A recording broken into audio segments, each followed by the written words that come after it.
The house that I grew up in was in a middle to upper class neighborhood in a smaller sized town that looked picturesque like it would be on a postcard. Old Victorian homes and places that you would visit and take pictures of and brag about to your friends.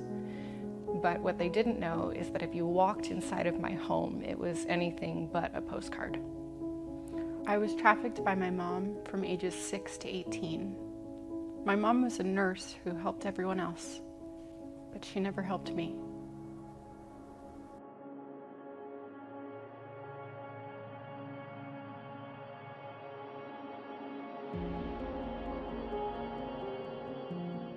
Human trafficking is a $150 billion a year industry. There are 40 million people enslaved in the world today. Human trafficking can and does happen anywhere. Sex trafficking and labor trafficking happen all around us. This is happening in our neighborhoods, in residential homes and apartment buildings, but it's also happening in commercial areas, in your local communities, in your local businesses, from illicit massage businesses to neighborhood brothels that are run out of homes. This type of crime is happening everywhere. When we think about labor trafficking, you will have forced labor in some of the local restaurants in your community, or even sometimes in nail parlors. Domestic servitude is all too common, as is forced labor in factories, out in the fields, or in a variety of businesses. So what we need to understand is that this is a very local crime. And whether you're a van operator, pro home mover, or a professional within the in-home delivery space such as furniture, exercise equipment, appliances, or other bulky goods delivery, we need your help to identify these victims, to recognize them, and then report to the authorities in hopes that we can help end their nightmare. People are afraid to get involved and to intervene in someone's life because maybe that makes them responsible for the outcome. Being made to feel like I was completely invisible and that I didn't matter, that was profound. Human trafficking is the exploitation of human beings through force, fraud, or coercion for the purposes of either commercial sex or forced labor.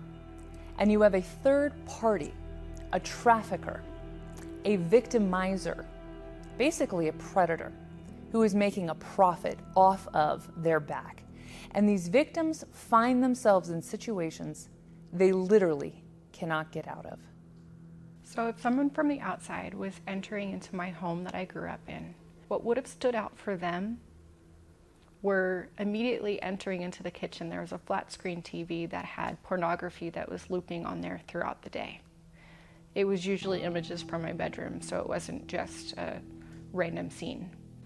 And then if you walked farther into the house and you got to my bedroom, there weren't really pictures, there weren't really toys or dolls, but mostly that bedroom and the closet next to it was like a large storage closet. Had camera equipment that rolled all the time. There were live mics that they told me that they could hear everything I ever said, so not to say anything bad, and it really brought fear into my heart. Inside the bedroom, on the nightstand, there were performance pills for the men to take if they felt that they needed it during the filming. They would pay extra for certain acts or certain experiences, so there would be equipment or the things that they would need, but it would never be commonplace materials. You would walk into that bedroom and you would immediately think, why are there sex toys out in a little girl's bedroom? Normal people that I know now in loving relationships, even if they have items like that, they don't leave it on display. To the sides of my bed and further down the hallway of the bedroom, there were piles of sheets and towels that were used that needed to be washed. Going into the bathroom, there were used condom wrappers, used condoms, or fresh ones if someone needed them. But there was a pink toothbrush on the counter with that sparkly little girl toothpaste that encouraged you to brush your teeth, but I loved that. But past that, that was the only thing that said that that was my bathroom. The rest of it looked like a brothel.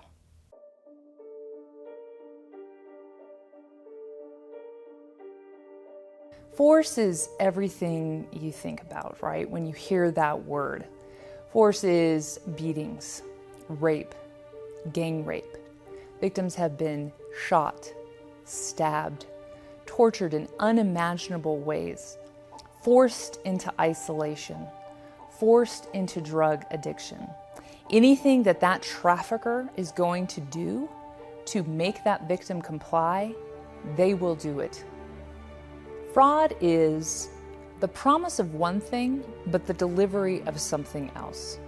False employment offers, lying, promises of a better life, when in reality, all that trafficker wants is to exploit that victim. By far and away, coercion is the most powerful means that traffickers use to keep their victims compliant. These are the psychological abuses, right? Where the pimp or the trafficker plays the daddy or the boyfriend role. I love you. I'm going to protect you. I'm going to make all of your dreams come true. When in reality, they take that trust that they have earned in the grooming process and they use it to exploit and profit off of their victim. Coercion is also the threats to life, the threats to safety, the threats to a family member. You don't do this, I'm going to kill your child. You don't do this, I'm going to kill your little sister. Oftentimes, the trafficker knows where their victims live. They may know their family members. And so the victim finds themselves in a place where if I don't do this, if I don't make my quota, if I don't comply, this trafficker means business and they will take action. They will harm my family. They will harm me. They will harm someone I love. What makes people vulnerable to sex trafficking, human trafficking, is low self-esteem. It could be runaways. It could have drug activity where they've been involved in drugs. Homeless youth, women and girls of color, and also peer pressure can be involved in it too.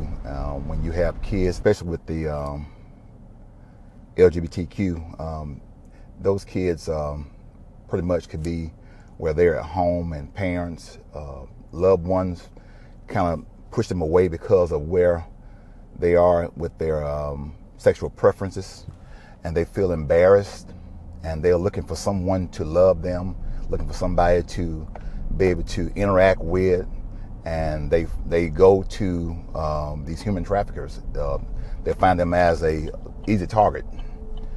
These kids are looking for somebody to love them, somebody to show them that, hey, I care about you.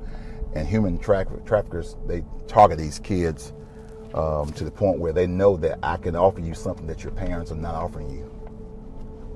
Many times in my story of human trafficking, people would think, of course they didn't have a housekeeper. Of course they didn't have someone from the outside come in and clean their house. But we did. Her name was Beth.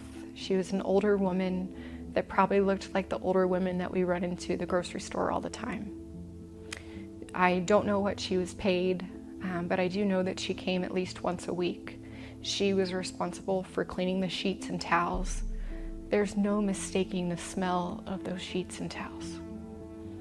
If she had called, she wouldn't have been responsible for an outcome, maybe just responsible for making a nightmare stop.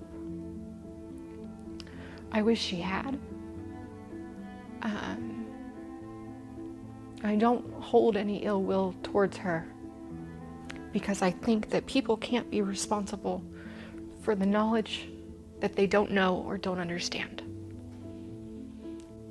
But now, with the increased ability to train people about human trafficking, I do have a hope that people are just willing to make a call just to say that something's not right. Not that she would have been responsible for my life radically changing right at that instant, but to treat me like a human being. Because the thing that the traffickers did well is that they made me feel special and important, and like they couldn't do what they needed to do without me. but no one who was ordinary made me feel loved or valued. We had movers come into our house occasionally. Sometimes it was just to move heavy items from one room to another. It wasn't always to move the whole house. You knew that they know. You knew that they saw something that didn't make sense. There's no way that you could have explained my house and my bedroom as anything other than what it was. It was a production studio that happened to have a bed in it. But what if instead they looked at it and thought, that little girl's life is worth changing? Truckers Against Trafficking is the largest mobile army of eyes and ears of professional drivers out there on the road, dedicated to discovering and disrupting human trafficking networks. And what we have found with over-the-road truck drivers is that once they understand the crime of human trafficking and they know how to report it, that they will actually turn around and do so. And we have seen countless victims who have been identified, calls made into the hotline because truckers took the time to get involved and care. And so we are asking you, join us. Join our mobile army. Be those eyes and ears. As professional van operators, movers, and in-home delivery personnel, we know you are not only traveling the highways and local roads, you are in and out of commercial areas and neighborhoods. And you are also in a place our mobile army hasn't been before, in homes. We need your industry to become empowered with this information. Law enforcement cannot be everywhere at once. It is imperative that we, the general public, that we become activated, that we are looking, that we care enough to get involved and make a call that could help end the nightmare for a victim of human trafficking.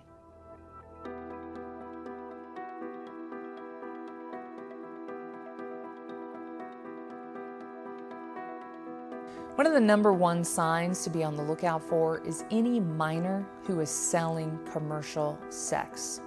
There is no such thing as a child prostitute. That child needs the adults in and around them to stand up for them and make a call on their behalf. Any individual under the age of 18 being sold for sex is a victim of human trafficking. So other indications of a residential brothel are those homes that seem a bit isolated from the rest of the neighborhood. You never see kids playing out in the yard.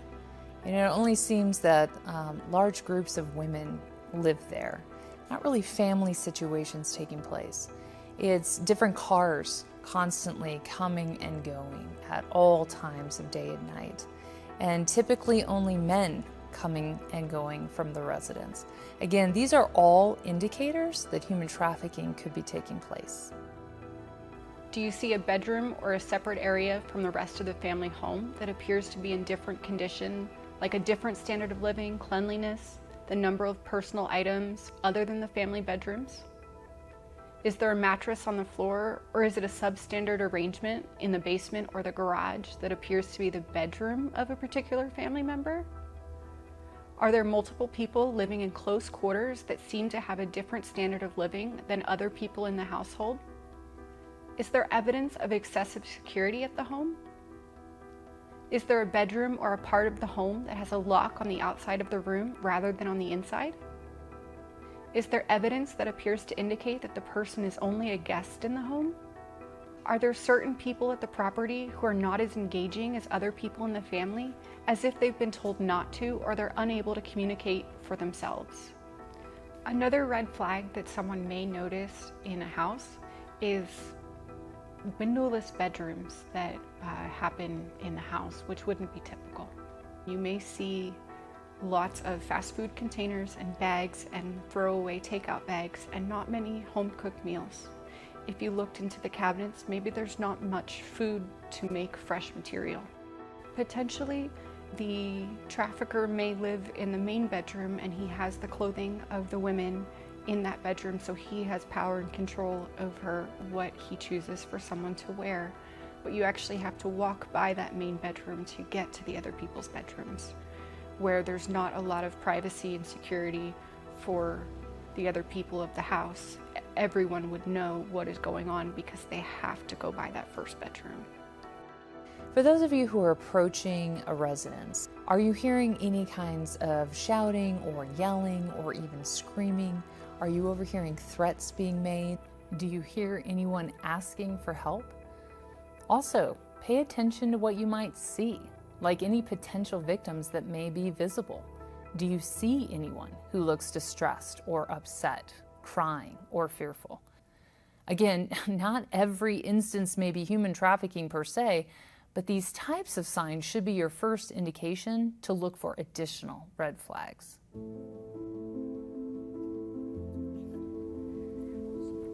If you've witnessed a crime in progress, I absolutely recommend calling 911. If a child is unsafe, if an adult is unsafe, if you're witnessing a crime in progress, every moment matters, so calling 911 can get the fastest response possible. If you're not sure what you've noticed is a crime, you can call the National Human Trafficking Hotline at 1-888-373-7888 and talk to a trained professional there that can help you make the decision of what to do with the information of what you've seen. If you have any suspicions that maybe I'm not right, or what if I make the wrong choice? The wrong choice is not making a call at all. If you're wrong and it's not human trafficking, it was 10 minutes out of your life in comparison to memories that they have to live with for forever. When you see something, say something. Calling several days later, it's still helpful, but it's not as helpful as it would be when the act is actually going on. The make of the car, the model of the car, the description of the person that's getting out of the vehicle, what you see going on at the residence, how long the person is there, and what you suspect is important. I believe that any individual who comes into contact with a potential victim has the opportunity to treat someone who's not used to being treated with dignity and compassion. Having the opportunity to quite simply say, are you hungry? Are you thirsty? Do you need to sit down? Do you want to rest a bit? Having the opportunity to be treated like I matter, that can make all the difference in the world. Because I promise you, more than my story of exploitation, I remember people's kindness. Still to this day, I remember their kindness more than I want to remember the people that hurt me.